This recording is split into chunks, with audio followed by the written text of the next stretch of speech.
Welcome to another edition of the Corner Booth Podcast here at the Snowdon Deli. I'm Aaron Rand from CJD, along with Bill Brownstein of the Montreal Gazette. And our special guest today, James Hughes, Executive Director, President of the Old Brewery Mission, and Amy Darwish, who is with the Parc-Extension Actives Committee. And you're both here to talk about housing. We're about a week away, roughly, from moving day in Quebec. And I was going to say, sadly, disappointingly, the numbers we're seeing are terrible in terms of the numbers of people who are actually now possibly not going to have a place to move come July 1st. So, James, I want to start with you because I think in the past, when we talk about what the Old Brewery Mission does, you've, accommodated people who have been unable to find shelter. We're getting to a point now where that group of people is getting larger and larger all the time, and for different reasons, I think, than they used to come to you looking for help in the past, right? And that's a major concern. So well said. Things have changed so much over the last decade in the city when it comes to housing that it is indeed generating new faces in the homelessness sector in numbers we've never seen before. Our organization, of course, the Old Brewery has been around forever, 136 years as of this year, founded 25 years after Confederation. So, one of these institutions that has seen Montreal change over time, but man, we've never seen it change like we have over the last 5 to 10 years. And so the Old Brewery, which is an organization that was created to treat homelessness. So when people become homeless, then we intervene. We've discovered that doesn't work all by itself. Like, it's not working over full all the time. The speed at which we can get people into our housing projects is just too slow for the numbers. So organizations like ours are starting to think upstream, and the prevention space, homelessness prevention, is one of the new and exciting areas in our sector. But even there, we rely upon available, really affordable housing to help people at risk of homelessness, to bifurcate them into those options from wherever they're coming.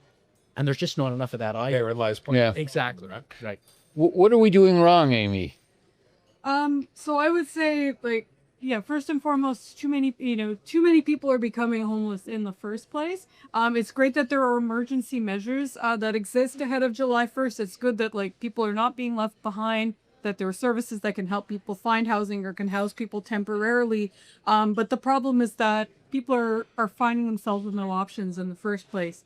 What we're seeing is that the rents have been going through the roof. The Quebec government knew that this was going to be a consequence of the changes that they made to the rent increase system that they put in place. And we're seeing the consequences. Here in Parc-Extension, for example, fully 50% of the cases that we saw over the last year were people who couldn't, who are dealing with abusive rent hikes. And we're also seeing a very worrisome surge in the number of people who are facing eviction for non-payment of rent. In other words, who are ending up at the housing tribunal because they fall behind in rent, they can't make ends meet. So what I think this speaks to is, is that we can't just have emergency measures. We need things that are in place the entire year round. And that means, that means rent control. That means ceilings on how much the rent can increase. That means that the burden of proof of an increase has to change. It has to be on the landlord's shoulders. And most of all, as James mentioned, what we need is social housing. We need a massive, investment in building social housing so that people who are struggling to find to make ends meet, who are struggling to find housing on the existing private market, are able to house themselves, in something that is affordable and dignity. So we have a municipal administration now that has made this a very serious point of their agenda. Let's build that social housing. Let's build affordable housing. I mean, it's one thing to say, clearly it's another thing to do it. Is it not moving fast enough? Is that part of the issue here in building these? So just hats off to the city administration. They are making this their priority of priorities. And we see that in the homelessness space with protocol on encampments, with the creation of an emergency crisis response team for coordination purposes. I've never seen that before. So a lot of good things are taking place. They've just gotten into office, so we still have to be patient with them. But I think they realize that housing is the ultimate answer, and housing is a supply issue. We are facing the problems we're facing, not just because of rent increases, but the drop in supply, which obviously drives that. We've lost so much nonprofit, social, rooming house type of housing over the last 10, 15 years that we have a dearth of options. Amy mentioned that. Like, where do you go right now if you're paying $600 and you get an eviction notice? By the way, open a parentheses, according to the street count numbers, the number one cause of homelessness right now is evictions from the private sector rental market. It's not, people think it's mental health issues, or people think addiction issues, all these stigmas around, homeless people. It's actually economics that are driving up the numbers. And we see them. We were talking about that this morning. The number of people likely at July 1st to be without housing is over 3,000 people.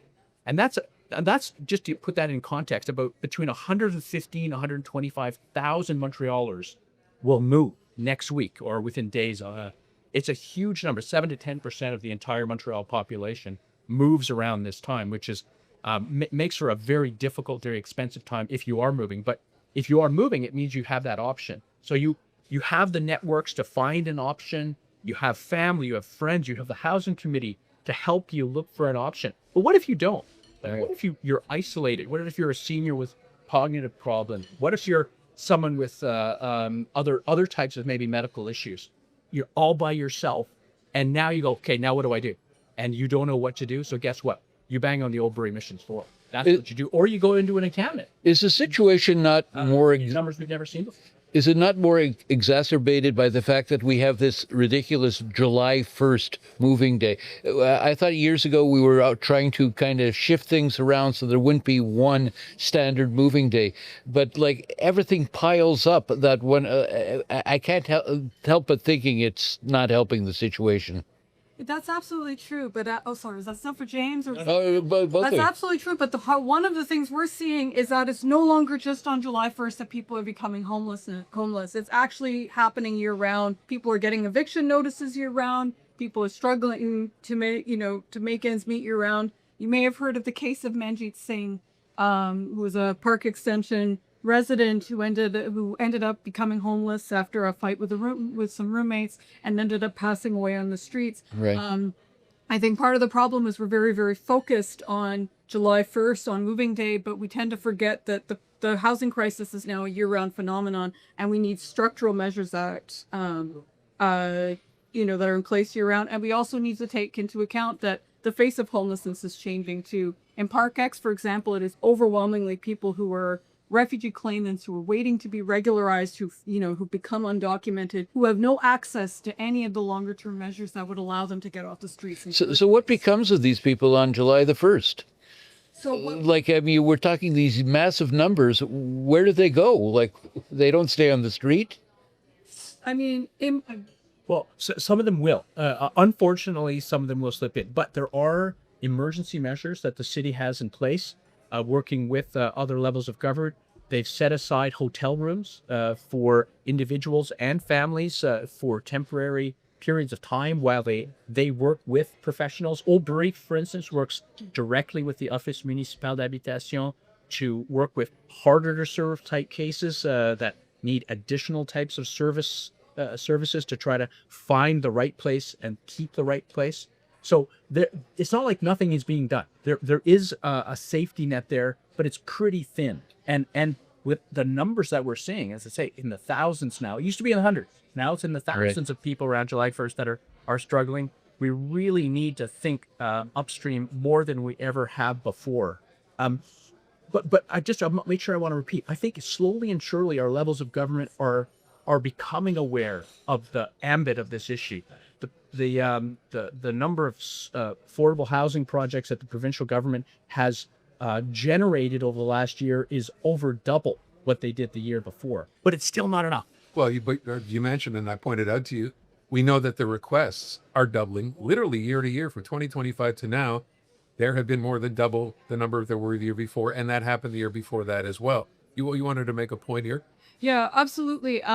So I would agree with Jay. Like, we're seeing more, the numbers are doubling. It's good that there are emergency measures. At the very least, there's hotel, there is temporary accommodation. Sometimes people are connected to rent subsidies and longer term measures, but we're seeing that people are often staying longer and longer in the temporary accommodation. And what we're starting to see in Parc-Ex is a growing number of people who are ending up on the streets. There is far more visible homelessness in the neighborhood than we've ever seen before. But most of all, we're seeing a lot of people ending up in what we call sort of invisible homelessness. A lot of people are crashing on couches, staying with family members or friends. And we're seeing a lot of people kind of forced into these very precarious room sharing situations. I think it's great news that there's more projects being built, but I do want to maybe nuance it in the sense that there's a lot of focus on so-called affordable housing, right? Which is not always the same as social housing. It isn't always subsidized. It's sort of a percentage of the market rate, but when the market rate is out of control, what does that actually mean for people? And there's also increasingly a worrying trend towards what's called interim affordable housing, which is actually 150% of the market rate. So if you're, as James was mentioning, if you're somebody who was living in an apartment that was $600 a month, if you're living off of social assistance, if you're a refugee claimant, you've recently arrived and you're still looking for work, these are not options that are going to help. I want to point out as well, something that struck me in the numbers, with people now looking and trying to find a place, what I noticed was vacancy rates have actually gone Right. So there are more units available, but fewer people who can afford them because their rents have gone up. Yeah, so one thing that's really interesting is it's kind of become a crisis of affordable housing, right? So the vacancy rates are quite large for the more expensive tiers of housing. For example, for the apartments that are like $1,500 and $1,800 a month, they're often 4 or 5%. But if you look at the tier of housing that's under $1,000, it drops to below 1%. Yeah. Yeah, like zero vacancy rate for Right. those units. It's so competitive. It's like Old Brewery runs about 530 units of housing across the city. And we're always looking for more. And you got to sharpen your elbows to try to get in there and get a unit that is actually affordable. Sometimes you need a rent supplement to make it affordable. Even that, the rules are tough. So yeah, it is a hard time. It is a hard time. So just so your listeners know, so we like to say that kind of to encapsulate all this to some degree, the homelessness crisis we're seeing in the encampments, in the emergency rooms, in the metro stations. Who can go in a metro station right now and not see homeless people? Like it wasn't like that before. It's being caused and driven by a housing crisis, and the housing crisis is not everyone. It's an affordability crisis for those with certain means. But when you start to get those who are in extreme poverty, probably have an X factor of a medical issue, an isolation issue, now you're at risk imminent homelessness. Those are the people we need to find before they become homeless. Because when they become homeless, it becomes really hard, really traumatic, really tough, really long to try to help them get out of it. I know you've also mentioned something else we're pointing out that we maybe never considered before. This is not about someone who just lost a job. These are people, some of them, who actually have jobs, are making money, but given the fact that rents have gone to the level they have, they just can't even afford to do that anymore, and they end up homeless. Yeah, absolutely. Like the rents are out of control. There's an enormous amount of housing discrimination that exists as well. So what we're seeing is people who are working, but as a result of an eviction, as a result of a rent hike that they couldn't pay, end up on the street. And yes, it's good that there's more social housing being built, but there isn't enough of it. And just to say as well, we have rent control in Montreal, right? We have a seal that's given to landlords. You can't go above 3% or 4%. You can tick it up a little bit more if you've done renovations. Right. But what was the average rent increase last year? It's 10%. So what's going on here is that the rent controls are not being respected. We don't have enough inspectors to make sure the rent controls are respected. So the market is just not working for really vulnerable people. And so we have to intervene and correct the market. The market by itself is not correcting for people who are living with the kind of challenges we've been talking about. So we have to start to really build the municipal capacity to make sure that rent increases, salubrity, anti-racism measures are actually put into place, like big time. Like I'm talking doubling, tripling, quadrupling the number of inspectors we have to keep control on landlords that are abusing the system and not respecting the rules. We need to give the rental board more powers to refuse an eviction if there's a homelessness risk, I would even go as far to say, maybe we're talking solutions here a little bit, that you cannot evict someone who's at risk of homelessness. You can't do it. That the state should intervene to pay an arrear. Super cheap way to keep someone in their housing is to just pay the arrear if there is one. That's so much less expensive than other measures. Rent bank, provincial rent bank like they have in BC, is long overdue for the province of Quebec, where you can give $2,000, $3,000, $4,000 to someone every year, so that they can actually stay where they are, in the base of 10% rent increases, 70% rent increases over the last 5 years, when inflation has been, 10, 12, 13, 14% over that same period. So, as I say, we've got some tools in the policy toolbox. Let's put them into place in a really muscular way. Amy mentioned the city and the use of rent increases. I wonder if people knew that, and to your point that it's gone up literally, not the recommended level set by the government, literally 10%. Yeah. So what often ends up happening is, yes, there's a rent fixation system, but the burden always falls on the tenant, right? It has to be the tenant that refuses the rent increase. And in a context of a housing crisis, where people know that other options are very, very scarce, it creates this huge power imbalance between landlords and tenants. And it often, makes tenants think twice about refusing an increase. Often people are concerned, is this going to set up a conflict with my landlord? Is this going to set off an eviction process? Is this something that's going to lead to me ending up on the street? And it often puts an enormous amount of pressure on tenants to accept increases. And then I think the other thing we're seeing is that rents are going up between leases, that landlords succeed in evicting people and then they increase the rent afterwards. The Corner Booth podcast is brought to you in part by the Snowdon Delicatessen, where we are. 75 years in business, the hub of Montreal's greatest smoked meat, plus carnotzel, potato latkes, and the famous Snowdon Deli party sandwiches. That's the Snowdon Delicatessen. I heard about an initiative, I think it was another Canadian city.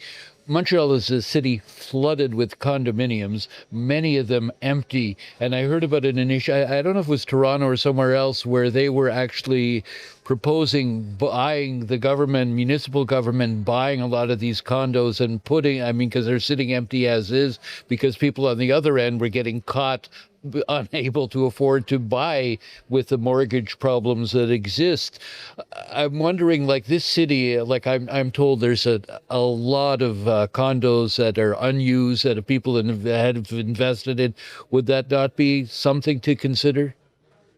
I think I'd maybe have a caveat that you don't want to incentivize developers either. No, but things that are already there that are empty and not being used. Absolutely. There's tons of vacant housing, specifically Airbnbs, condos, luxury apartments that are just well above people's capacity to pay, that don't meet people's needs. Do I think absolutely that these vacant properties should be converted into social housing? Absolutely. I also think there needs to be measures that sort of rein in that kind of real estate speculation in the first place, like vacancy taxes, things like that, to avoid a situation where there's tons of housing. And I think what this demonstrates is it isn't always just a question of supply. Building lots of things that are too expensive does not necessarily bring the rents down. In fact, sometimes if you do it in neighborhoods that were previously affordable, it brings them up. So what it also speaks to is building new housing isn't enough. It has to be the right kind. It has to be subsidized social housing that people can afford. Two things just to throw in. I love everything you're saying. Yeah, this is a person to listen to, Amy. First of all, we should give Amy the microphone to talk about the housing committees. There's this amazing array in Montreal and across Quebec of the Comité de logement, and they are a superpower for communities to try to get the kind of and individuals to get the kind of information that they need to take on a landlord in a way that we don't see outside in other places as well, which is, I think, is a terrific a network that is incredibly helpful. Is that something people don't know about, you think, for the most part? I mean, you work with residents in Parc-Ex, large immigrant community there as well. Do they know their rights? Is that part of the concern? I mean, there are absolutely landlords who take advantage of the fact that people have newly arrived may not be aware of the rights and recourse they have. Absolutely. I also do think it's an element sometimes of a power imbalance, of fear of being able to defend your rights in the first place. But one of the things we do try to do is to be active and present on the ground. to make, to be, to go towards community spaces, to hand out flyers, to poster, to organize community events, to reach more tenants, so that people are aware of the rights that they have, but most of all, that people connect to the bigger struggle, for rent control, for social housing, for an end to evictions. Jim, I cut you off. You got a sec. Yeah, the other point was it's super interesting that we're talking about private developers. I think there's something there potentially with the smaller units, if there's an opportunity to buy them and make sure we maintain their affordability. As opposed to making provinces to build social housing. Yeah. Super expensive, right? You're Right. talking 400,000 or 500,000 Exactly. minimum to try to new builds with some exception. So the city has the city of Montreal has been very has demonstrated leadership in the area of the use of what's called the right of preemption. So the former administration, the current administration, I think they're together. They have put liens on hundreds of rooming houses in particular, but other market-driven, affordable, really affordable housing, so that if ever the owner was to sell it, they have to first offer it to the city, so that it goes into public hands, and then it can be redistributed to nonprofits or co-ops or other, or even kept and managed by the Office Municipal or the Société d'Habitation Montréal. That's really good public policy. Expensive, because you're buying and acquiring real estate.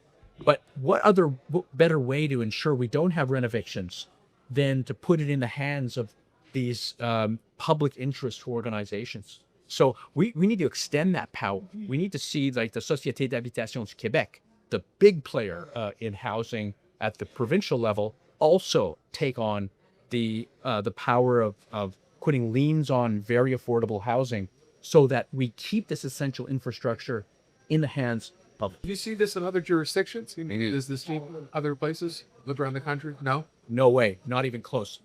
With all the problems we're having, we're still better than almost any Really, place in the country. How ironic. Is that true? Yeah. It's Okay. changing quickly. I'm from Calgary, Alberta, and I can attest there is nothing there. Yeah, there is nothing like here. And part of the reason why we have the kind of gains that we have is because tenants fought for them. Is because we have an active housing movement that pushes for social housing, that pushes for rent control. A lot of these models, don't exist elsewhere. But I think we need to make sure that we fight to preserve them. And there is a real push to try to water them down, to push towards, funding affordable and not social housing, to fund interim affordable housing, which is a fund market rate. And I think it's fighting hard to keep the things that we have and building upon them. I agree that the right of first refusal was a game changer. And Parc-Extension led to 6 social housing acquisitions over the space of just a couple of years, one of which is going to open its doors next November, a modular housing project. But what we need is for the funding to be available too, and specifically funding that, that covers everything, that provides for subsidized social housing. And it would also, another thing that, we would love to see is existing affordable housing being taken off the market, that, that the government makes funds available to acquire, like it was done here in Côte-de-Nez very recently. They acquired, I think, something like hundreds of units. Thousand Thousand. units at the end of last year, 2025. It was the biggest acquisition potentially in history of the public, of the city of Montreal buying rooming housing or rooming type housing, so that it didn't fall into the hands of private speculators who would then renovate, increase the rents, and we all know the drill. I wonder too, and maybe it's not applicable, but one of the other things that gets talked about in this city is just how many vacant buildings this city actually owns that are sitting, deteriorating, have to be maintained, and why it's taken so long to be able to simply say, look, have a building, you need the housing, can we go ahead, take that building, what we have to do to fix it up to make it, livable for someone. Is that something we need to move faster on, do you think, or? Yeah, absolutely. So, for example, in Parc-Extension, there were 6 sites that were acquired through the right of first refusal, a number of which were ones that we had fought for to be a part of the social housing over the years. And this was great news for the neighborhood. But part of the problem we're seeing is that they've been sitting empty for years because the funding just isn't there. Part of the problem is that the Quebec government abolished the Accès program, which used to build, social housing over, over the past 20 years. They abolished that in 2023, and that the funding streams that they put in place often, don't come, they haven't had call for projects in them for quite some time. The only one that has been the modular housing project that they've been accepting applications for. So what you're seeing is the funding just isn't there, and it isn't sufficient. So what's happening is that these sites are sitting empty. This is part of the reason why all the housing committees together with FRAPRU have been putting pressure on the Quebec government and on the federal government as well, to properly fund social housing so that these sites can end up being developed and actually benefit the neighborhoods that need them. Yeah, these are like we see this here right in here in NDG, and Foot Edge, right here where we're sitting. There's empty municipal building, empty provincial buildings that have been taken over, and now they're sitting and molding out. And while it will be expensive to rehabilitate them, it'll be less expensive than the alternative. So we're managing with scarcity. It's hard in government, right?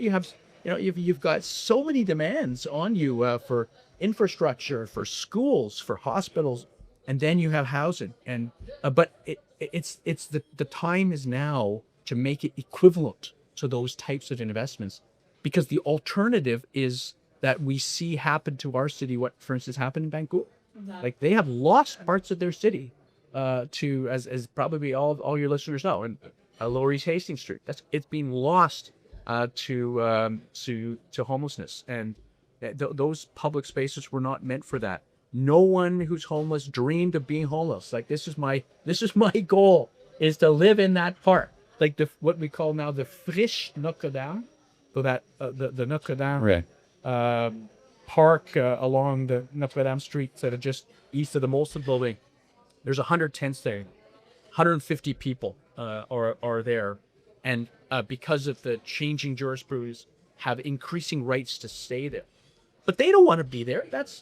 I'm down there and I'm talking to people. They want what we have, Right. which is safe, affordable housing. They can invite people in. They can kick people out. They can have a cup of tea. They can be themselves. We don't have a right to housing. No, but in years gone by, yeah, the city and government were like tearing down these installations. Now they let them be. On a certain level, it's showing a sort of compassion. On another level, it's just saying, well, we're beat, and this is the best we can do for you, and that is also scary. Yeah. Well, the courts have said. Sorry, the courts have said they can stay there until such time as you offer an adequate alternative. Right. That's what the courts have now said. So the city has developed a protocol and encampment that is designed to respect that judicial edict, and because they have no choice. Right. But now we have to start treating these public spaces like Old Brewery Mission emergency facilities. So we have to bring water and garbage management and toilets, and we have to bring social services. And we have to start working with them to find housing in the same way we work in our emergency services. There is no other alternative now. Listen, I'd like to wrap up if I could, because there are people, watching this and thinking, someone in a situation like this, or maybe they're in a situation like this. You work with this every day. Jim, you do as well. What's the message to someone who's about to experience homelessness or realize that their rent is going to go up, they can't afford it? There are services out there. There are people you can talk to. Can we run down some of those just to let them know? I encourage everybody to get in touch with their local housing committee. They exist in every neighborhood across Montreal. If you're likely to end up on the streets for July 1st, you contact your local housing committee. Also contact 311. They can put you in touch with the OMSM referral service. Find you help you find temporary accommodation. Support you and try. It's far from being enough, but there's no one should no one should be on the streets as of July 1st. But most of all, what I would say is that tenants are always stronger when they fight together. Become a member of your local housing committee, to get involved in the struggle for rent control, for social housing, so that we continue to fight for the things that mean that people can, live in decent and affordable housing. Say hallelujah. That is exactly what people should be taking in. And I would add only one other thing. we're not great as a city. We're not great as a country. We're not great as a society in general to look out for our neighbors, people that we don't necessarily know very well. But this is the time to look out for your neighbors. And if you have a sense that there may be a problem around July 1st or anywhere else, that there may be a potential eviction, a potential for someone to fall into homelessness, ask them, do you need help? And then as Amy said, there's tons of resources available to try to help, but leaving someone all by themselves to the last minute, they'll find themselves with their luggage on the side of the street all by themselves and no place to go. We see that more and more and more. Let's try to reverse that thinking and take a risk and talk to your neighbor and see if they're okay when it comes to moving day. We need to do better. Hughes, Amy Darwish, I want to thank you both. I'd like to ask, is this your most dreaded day of the year coming? We dread this day. Yeah, this is a really tough day. This is a really tough day for the city. It's funny. It's usually a day of transition, a day of newness, a day of hope, a day of change. But for so many, it is a day of dread. Absolutely. Yeah, we are. In fact, we're organized. The new coalition against expensive housing, the COLOC, is organizing a demonstration on July 1st because it is a symbol of so much of the precariousness and stress that people face as tenants on July 1st. It's absolutely July 1st is a day that many people approach with dread, but the problem is that these problems are year-round as well, and the solutions need to be as well. We'll be meeting at Metro Assomption at 11 o'clock in the morning. We encourage people to come out and to fight for durable solutions to housing crisis. James Hughes, Darwish, thank you both. Thank you. For being with us today. Thank you. And thank you. We'll see you again soon on the next edition of the Quarter Podcast.